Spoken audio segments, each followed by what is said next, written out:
Live from WSLS, this is 10 News at 5, working for you. We're banning all imports of Russian oil and gas and energy. Now at 5, the United States takes a major hit at Russia's economy, but it comes at a cost. 88, yeah.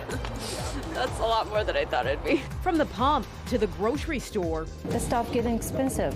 We're working for you with the growing economic crisis here at home and how long experts say it could last. Good evening, and thank you for joining us for 10 News at 5. I'm John Carlin. I'm Brittany McGraw. A powerful blow to Putin's war machine. That is what President Joe Biden is calling the move to ban Russian oil imports to the U.S. Over in Ukraine is Europe's fastest growing refugee crisis since World War II. And as Alice Barr reports tonight, more nations are stepping up to help Ukrainians defend themselves. A nation crying out amid growing death and devastation in Ukraine. More than 2 million people have fled as Russian forces bombard city centers. Now, President Biden announcing his harshest response yet to hammer the Russian economy. Today, I'm announcing the United States is targeting the main artery of Russia's economy.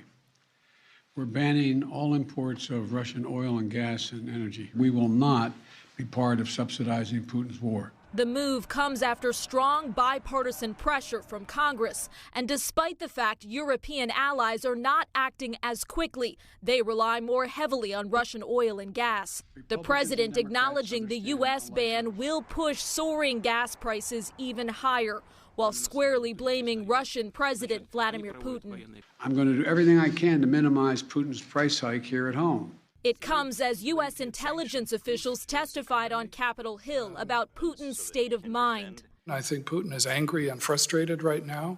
He's likely to double down and try to grind down the Ukrainian military with no regard for civilian casualties. Western leaders trying to push back every way they can without inciting direct military conflict with Russia, ruling out a no-fly zone. Though Poland now says it's ready to send fighter jets to help Ukrainians defend themselves, looking to the U.S. for help getting them into the country. Ukrainian President Volodymyr Zelensky getting a standing ovation today from the UK Parliament, evoking Winston Churchill during World War II as he vowed Ukraine will fight to the end. In Washington, Alice Barr, NBC News. As the U.S. bans all Russian oil imports, more pain at the pump is expected to come. The national average stands at $4.17 a gallon today. That is the highest average ever recorded, and it's more than 50 cents higher than a week ago. Gas prices in Virginia are also at an all-time high. 10 News reporter Courtney Lockey joins us live tonight from a gas station in Lynchburg with what we're seeing here at home now and what could be to come. Courtney. Brittany, this is crazy. I was at this gas station all morning, and as I was standing here getting ready to talk to you guys, I had to do a triple take because when I was here this morning, the price was at $3.99 a gallon. Now, I don't know if you can see it behind me, it is at $4.19 a gallon. That is just hours after the president's announcement. It's hard to imagine paying even more than that, but that's where we're headed. AAA says the average price you pay for gas in Virginia is at $4.10 a gallon. That shatters the old record of $4.01, which was set back in 2008. Today's price is up 12 cents from yesterday and 66 cents in a week. Now, Roanoke is actually the only metro area in the Commonwealth that hasn't surpassed its record. Maybe it has by now, but with the president's latest move, that could change overnight. There's just been so much uncertainty. Investors have pushed up that price, concerned about global supplies of crude oil. And that's where we've seen that price being pushed up. And that's why we've seen such dramatic jumps at the pump here recently. Now, while there's not a lot of things that you can do to stay away from these high prices, there are some things you can do to help with your gas mileage. I'll tell you all about it tonight, coming up on 10 News at 6. For now, reporting live in Lynchburg, Courtney Lockey, 10 News, working for you. Well, some of the things that you don't think twice about buying, a quick bite to eat, maybe a cup of coffee, a bagel, they've all increased in price as well in recent months. 10 News reporter McKinley Strother found out how that conflict in Ukraine has contributed to the rise and why experts are not sure when it could end. So if he chooses to, he'll be in business. Carmen George owns Hollywood Bakery and Cafe in Blacksburg. As long as my door open and I have customers, I would never complain. But as things go, there is plenty to at least concern the small business owner these days. It's getting different every time I order. Every pour, every whisk, every order is costing more and more. When you go to a place and you pay $2 for something and the next day it's like $2.25, you'll be like, ugh, I bought this $2 like yesterday. Why is $2? Because the stuff getting expensive. That's why, you know, and as a small business, you want to make a profit from that. George spends more money on so many things, and now her supplier and economists predict wheat prices to increase as well. A huge headache for a bakery, as you can imagine, but why is this happening? When two countries account for about a third of the global wheat market in terms of the export market, then that's going to send prices higher. Russia and Ukraine. It's costing more for U.S. farmers to produce and export any product right now. Jason Grant, director of the Center for Agricultural Trade at Virginia Tech, says buyers could wait for U.S. farmers to produce, but with a drought settling across most wheat acres, that really isn't an option for some. How quickly can you scale production? And the market's trying to send a price signal that we're going to need, it's anticipating we're going to need wheat. And the unpredictability of the conflict in Ukraine, Grant says, I think it's too much in turmoil to produce a reliable forecast. So in the meantime, business owners like George must get creative and somehow stay optimistic. I'm here. I'm waiting. We figured it out. Yeah. In Blacksburg, McKinley Struther, 10 News, working for you.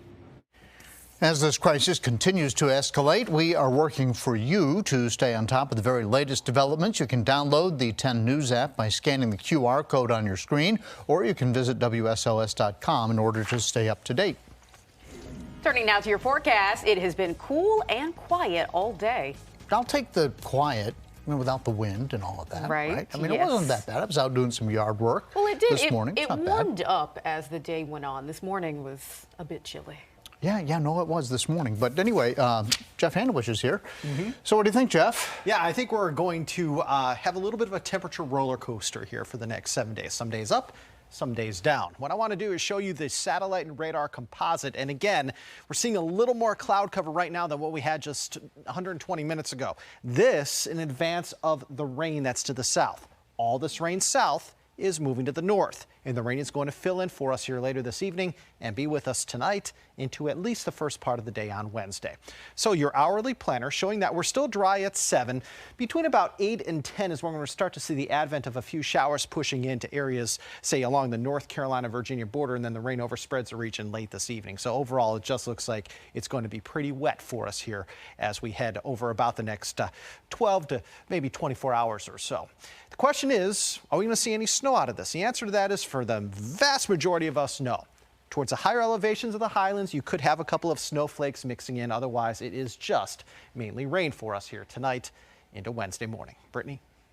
Local COVID-19 cases are trending in the right direction tonight. In the Roanoke City and Allegheny Health District, there are 9 new hospitalizations this week. That's half the number of new hospitalizations compared with last week. According to the health department, the majority of new cases and hospitalizations continue to be with people who are not fully vaccinated. President Joe Biden working to make it easier to treat coronavirus. The White House's COVID-19 Test to Treat program kicks off today. There will now be hundreds of places, from pharmacies to health centers, where people can go get tested for COVID and get antiviral pills on the spot if they test positive. The program is meant to get people with underlying medical conditions faster treatment. Coming up, celebrating women, the 2 local organizations serving women in need, and the simple act you can do to show your support. Plus, staying weather aware, we are working for you on the 5 things that you should do in the case of a tornado.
Now, the #1 local business spotlight.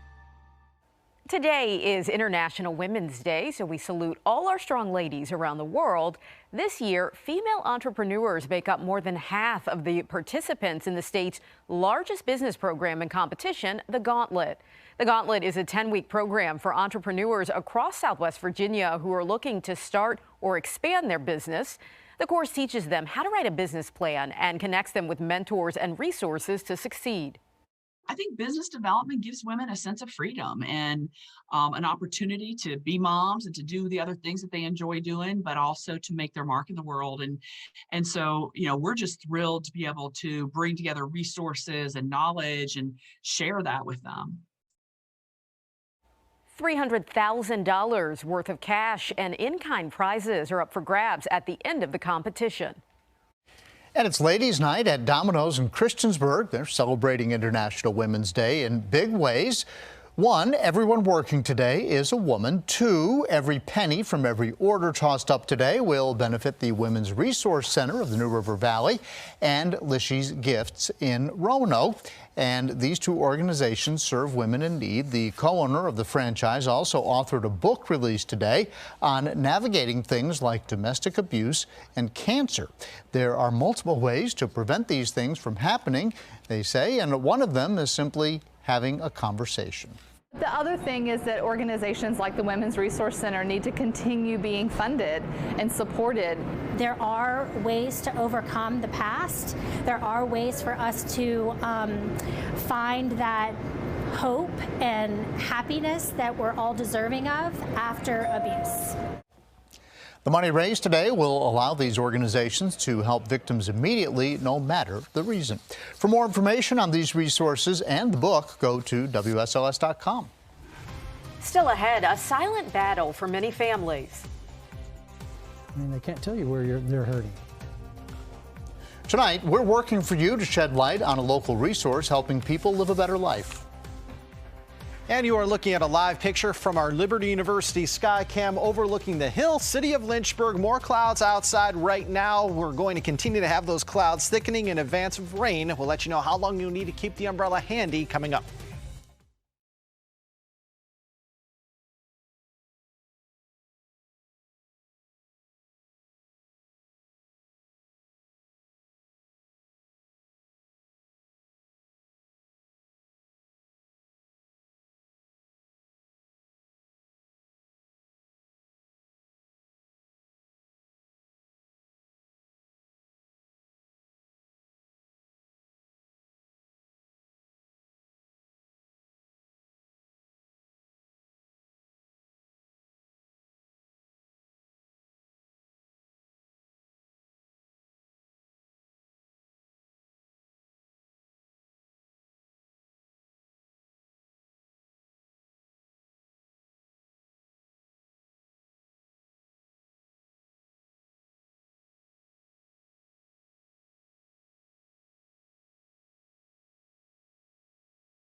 March is Developmental Disabilities Awareness Month, and one organization in Lynchburg is shining light on the needs of both patients and their families.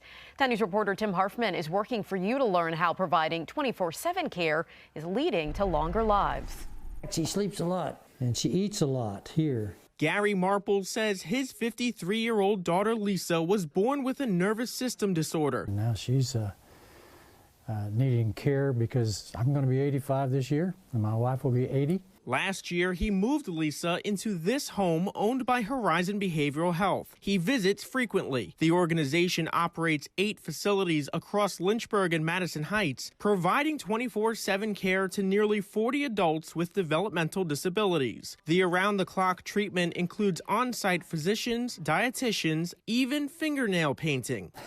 That's pretty nice. With March being Developmental Disability Awareness Month, residential manager Amy Ferguson wants people to know their residents are just like everyone else. They have goals that they want to reach just like we do.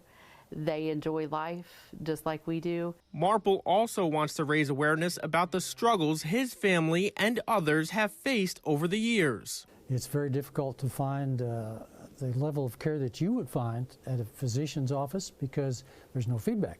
I mean, they can't tell you where they're hurting. At these so-called Horizon homes, once residents move in, they're there for life. Ferguson says the care is leading to longer lives. The individuals are outliving their life expectancies. When she started in 2006, Ferguson says average life expectancy was about 55 years old. Now it's closer to 70. Tender care that any parent would want for their child. She will be taken care of for the rest of her life. In Madison Heights, Tim Harfman, 10 News, working for you.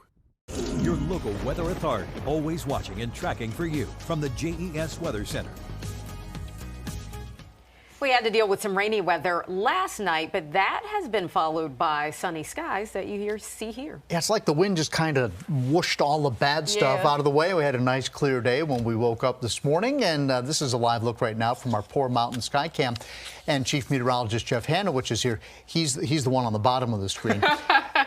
Hey, Jeff. There you go, Jeff. So, I mean, really not a bad day today. It wasn't bad at all. We started off with a whole lot of sunshine. Over the last probably 60 to 120 minutes, we started to see clouds thickening a little bit across the region, and these clouds are going to eventually produce some rain as we head later tonight into at least the first part of the day tomorrow. I want to show you what we're seeing here on Future Tracker. And again, by about 9 o'clock, that's when we're going to start to see the rain chances really start to ramp up for areas along and south of Highway 460. So south side, New River Valley, and Mountain Empire locations. You'll be the first to get wet here within about the next probably 3 to 4 hours or so. Look at what happens as we head, say, towards 1, 2, 3 o'clock in the morning. That's when we're going to see some of the heaviest downpours, okay? We're too chilly to have any thunderstorms, but we're certainly going to have some heavier downpours here as we head into tonight. Now, tomorrow morning, it's likely going to be a pretty wet commute for many of us, but this is a fairly quick mover. And I would say by tomorrow afternoon, 1, 2 o'clock, we're going to dry things out pretty quickly. We may even close out tomorrow with a little bit of sunshine, especially in areas east of the Parkway. And then the general trend will be for us to continue to have those skies clearing as we head into Wednesday night. Thursday is going to be a day where we see a mix of sun and clouds across the region. Thursday and Friday are dry. So how much rain are we going to get through Wednesday? How much rain is coming with our next storm system? The answer to that is about 1/2 inch to 1.5 inches of rain. Where you see these lighter blue colors, that's where we're going to see about 1/2 inch. Where you see these green colors, that is where we could see in excess of 1 inch of rain. So overall, it looks like areas a little further south and east may have a better opportunity for heavier rain than, say, the mountains. And then another storm system heads our way as we head Friday night into Saturday. Told you this week was going to be a little more active, and it certainly is shaping up to be that way. Key points with this next cold front moving through here Friday night into Saturday. About a 60% precipitation chance right now. It looks like for the most part we're going to have cold air chasing the moisture, except in the mountains where that cold air may mingle a little bit with some moisture and produce the chance for some snow showers as we head into Saturday morning. So most of us see rain Friday night into Saturday, but the mountains could see that change over to snow showers. Too early to speculate as to how much snow we could see. but at this point it doesn't look like much. And our next cold front is going to allow temperatures to fall from 63 on Friday down to 43 on Saturday. So it's a pretty strong cold front headed our way this weekend. Right now, it's not bad. 57 in Roanoke, 59 Danville, 53 in Wytheville, and also into Blacksburg. For tonight, more rain develops. We're chilly. Overnight lows tonight, 36 to 43. 3-day zone-by-zone forecast showing highs in the 40s tomorrow in the NRV. Your warmest day will be Friday with highs around 60. Highlands, you're going to get wet tonight, and you're going to have maybe even a few mountain snowflakes as you head above 2,500 feet come tomorrow morning. Thursday, Friday, dry. For Southside, your warmest day will be Friday, 64.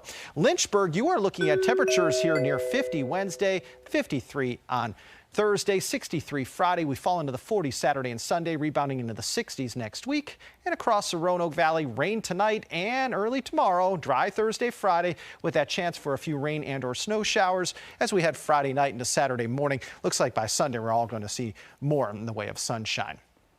Schools and businesses across the Commonwealth took part in the annual statewide tornado drill this morning. As severe weather awareness rolls on, meteorologist Justin McKee explains what a tornado is and how you can stay safe when one threatens.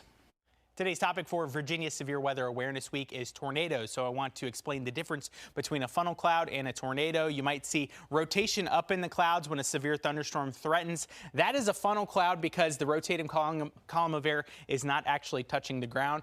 During a tornado, the column of air is touching the ground. I want to take you through a few different tornado alerts. So we don't typically see a tornado emergency in Virginia. You don't have to really worry about that one too much. But during a tornado watch, we need to prepare because weather conditions are favorable for tornado development. During a tornado warning, that is when you want to take action because a tornado is either already happening or is about to happen. Here's a look at some tornado safety tips.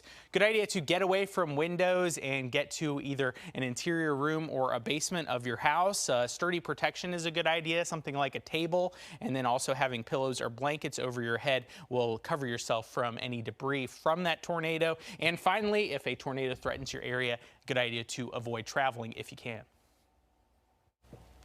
During Severe Weather Awareness Week, we'll be sharing stories from serious weather events locally, and we'll be telling you what you can do to be prepared. All this leads up to our 30-minute weather special, When Minutes Matter. And you can watch that this Thursday at 5:30 right here on WSLS 10. Representing the United States on the world stage. How a culinary team is practicing in Roanoke for the World Cup competition and giving back to students.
A team of 6 chefs will represent the U.S. in a world-class cooking competition. They have been practicing all across the country. And what's really cool is right now they are here in Roanoke. Yeah, this week they're at Virginia Western Community College. They're preparing a new and innovative dish, or several of them.